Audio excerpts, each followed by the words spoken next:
a veces no nos centramos en lo que importa. Hacemos diferencia entre que, como él tiene su doctrina cristiana, yo no le invito a estudiar. No, todos somos libres de exponer lo que queramos y defenderlo, y debemos respetar lo que nos quieren enseñar, pero también somos libres de decidir hasta dónde aceptamos la enseñanza de otros, pero siempre debemos exigir que sea en base de la palabra y que estemos haciendo un estudio serio, no porque dicen, no porque alguien dijo así o porque escriben libros. Sí, que escriban libros, si este libro no lo respalda, ¿para qué escriben? Porque no está bien. Y si tú quieres creer eso, está bien, eres libre también. Pero en Israel no importa lo que digan los gentiles, porque Dios no les dio los pactos a ellos, se los dio a Israel para que ellos sean el ejemplo y se lo transmitan a los gentiles. Pero si nosotros no somos el ejemplo, es donde fallamos, porque qué deseo pueden tener ellos, y no porque la palabra de Dios nos sirva, nosotros somos los que nos servimos. ¿Estamos? Ellos son maestros, y yo les decía ahora que fuimos allá a Bethesda, aquí hacen falta maestros, se los decía Obed, aquí hacen falta maestros que preparen a la gente, y no solamente mensajes así dispersos de toda la escritura, que se aprenda de una manera general y que se vaya profundizando, y los que amen verdaderamente la palabra irán allá a ser maestros. Otros tendrán otra ocupación, pero mientras hay gente que desea conocer a Dios y que no lo hace, pero finalmente Dios toma a dos que eran profetas y maestros. El siguiente punto dice: Saúl y Barnabá apartados por las ruas de Elohim para un servicio especial. Aquí no dice que los iba a mandar a los gentiles, solamente dice para la labor que yo les he llamado, pero ni siquiera especifica cuál es la labor. Pablo después ya explica cómo es su servicio a Dios, y él dice que a los gentiles. Pero esa frase se debe entender dentro del contexto de toda su enseñanza, no de un pedazo de enseñanza, para que no hagamos cosas y digamos cosas falsas. Aquí yo le puse para un servicio especial, pero ellos tienen las ruas de los y para quién era la promesa. Para el pueblo de Israel, para los que confían en el Mesías, que tuvieran capará, que estuvieran cubiertos sus faltas y pudieran recibir la santidad de Dios, el poder que les decía Yoshua: ustedes esperen en Jerusalén, y dentro de poco la promesa del Padre vendrá sobre ustedes. Y ese es poder. O sea, ¿poder para qué? Para ser transformados primero nosotros. ¿Qué clase de luz le vas a dar al mundo si tú estás oscuro? Nada más porque lees una Biblia crees que ya tienes luz, que no es luz. Pero porque estás en una iglesia que te predican eso y es luz, eso no es luz. O sea, Jesús, vosotros sois la luz del mundo, o sea, vosotros sois, pero no es en sí que seamos nosotros la luz. Somos, si nos vaciamos, hay un lugar en ti para que ahí repose la luz, y tú la proyectas. Y cada quien en su contexto, cada quien dentro de su familia. Pero nosotros deberíamos ser el reflejo de esta luz. Y cosa que mucha gente que dice: yo soy luz en las naciones, ¿y por qué nadie quiere ser como tú? ¿Y por qué nadie estudia? ¿O por qué tú nunca estudias la Biblia? ¿O por qué tú nunca oras? ¿Por qué tú nunca dices una oración? ¿Por qué te da miedo? ¿Por qué no tienes contacto con Dios comúnmente? ¿Cuál luz tienes? No me gusta. No refleja nada de acá. Yo continúo, ¿no? Esa luz es falsa. Vamos, eso dice: los aparta las ruas de los que estaban en ayuno. Y como eran profetas, un profeta percibe la inspiración de Dios. Todos los profetas, palabra de Dios vino a mí y dijo, palabra de quien vino y me comunicó tal cosa. Y en este caso ellos que eran profetas y que tenían esa cualidad, reciben este mensaje: apártenlos y envíenlos para la obra que yo les llamé. Pero no pone exactamente cuál es la obra, nada más ya los vamos a ver en acción, y los envían. Y Pablo tuvo que haber considerado: bueno, nos mandan, ¿y cómo puedo yo fundamentar lo que yo voy a hacer? Y él, vamos a ver que a lo largo de su enseñanza él usa mucho el Sefer de Isaías, el rollo de Isaías. Pues gran parte de su enseñanza la fundamenta ahí. Continuamos, dice: oposición en Chipre. Esto ya es la sección de Hechos 13, del 4 al 12, anunciando el mensaje en la sinagoga. Muchos dicen: es que Pablo fue enviado a los gentiles. Y si fue a los gentiles, ¿por qué está en la sinagoga? Fíjense cómo dijimos: los aparté para algo especial.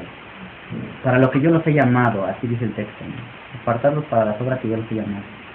Y pues, es que los mandó a los gentiles, y si los manda a los gentiles, ¿por qué están en la sinagoga? Porque el contexto de Pablo es que primero es a Israel traerlos de vuelta. Primero ir y asegurarse que Israel permanezca. Y eso trae como consecuencia, como el pueblo de Israel estaba disperso entre las naciones, porque no estaban todos reunidos en Jerusalén, había que ir a las naciones por ellos.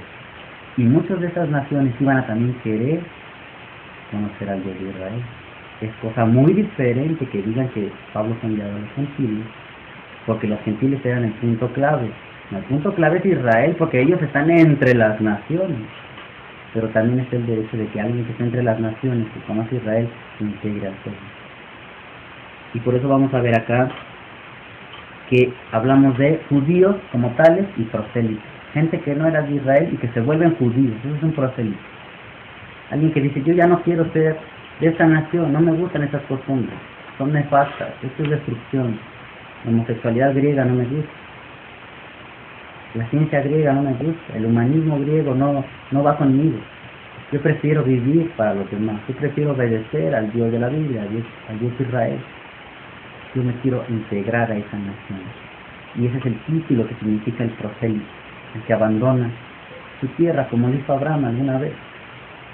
Dejó Ur, atravesó el río, por eso se le llama hebreos, el que cruza del otro lado, es la palabra híbrida, hebreo.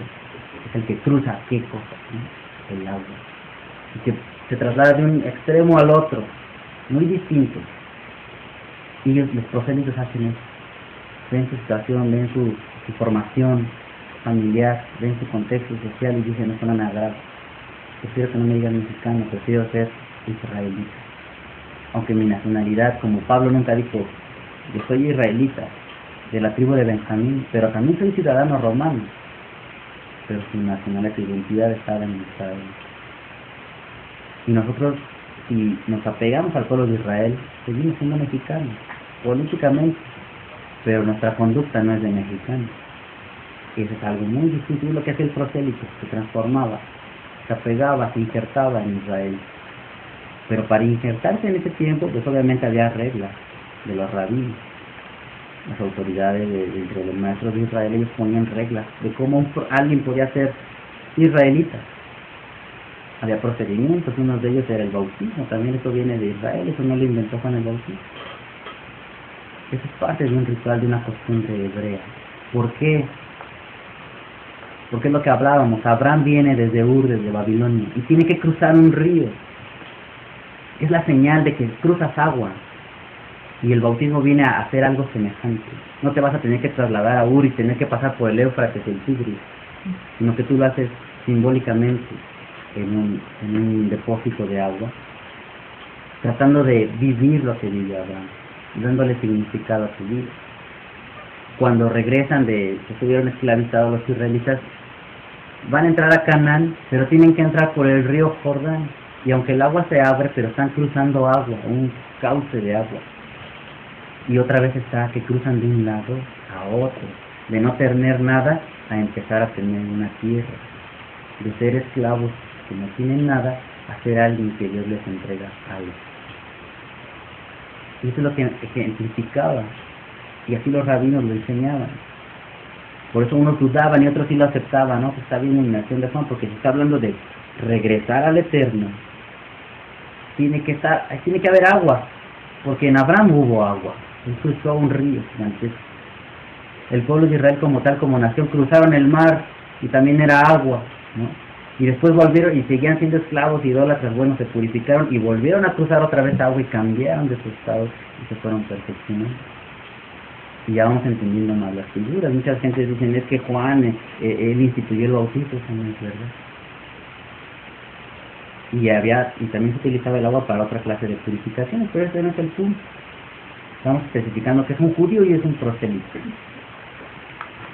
Continuamos y dice, oposición en Chipre, en la sección del 13, del 4 al 2. Anunciando el mensaje en las sinagogas es el que vino. Siguen entrando ellos a sinagogas. Se trasladan a Pafos. Pafos, estaba Chipre, es una isla, ¿sí? Llegan ellos a un extremo y Pafos está en el otro extremo. Ya habían atravesado toda la isla de Chipre. Y ahí es donde comienza a relatarse. En Pafos Bar Jesús, un judío, falso profeta, se opone a los unitarios. Y el mensaje que ellos llevaban representa oposición. El reino de los cielos representa oposición para toda aquel que no le importa a Dios, que no defiende la espiritualidad, que quizá la tenga, pero como fuente de ganancia, o como para otro, o destinada para otro uso. Y finalmente se levanta este falso, este judío, y dice que es judío. Y ustedes saben que en la historia de Israel siempre hubo falsos profetas que vendían la palabra. Y siguen habiendo ahora gente que te vende la palabra, que te cobra para que tú aprendas de Dios. Y si tú no les pagas, no te enseñan. O si no les pagas, se enojan. Pues mejor prefiero yo estudiar. Y Dios va a ver mi cel y Él me va a enseñar.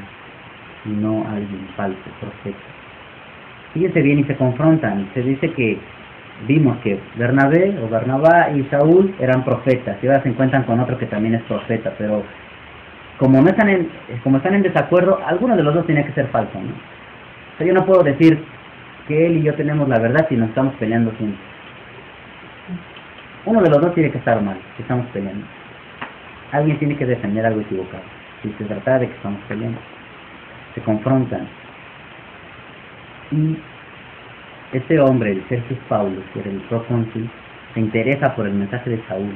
Ya conoció a este judío falso, ¿no? Tal vez él no lo catalogaba como falso, pero el redactor de de Hechos dice, es falso profeta. Pero conoce la enseñanza de Saúl y los prefiere a ellos. ¿Y qué hace un falso profeta cuando tú enseñas y te prefieren a ti y no a él?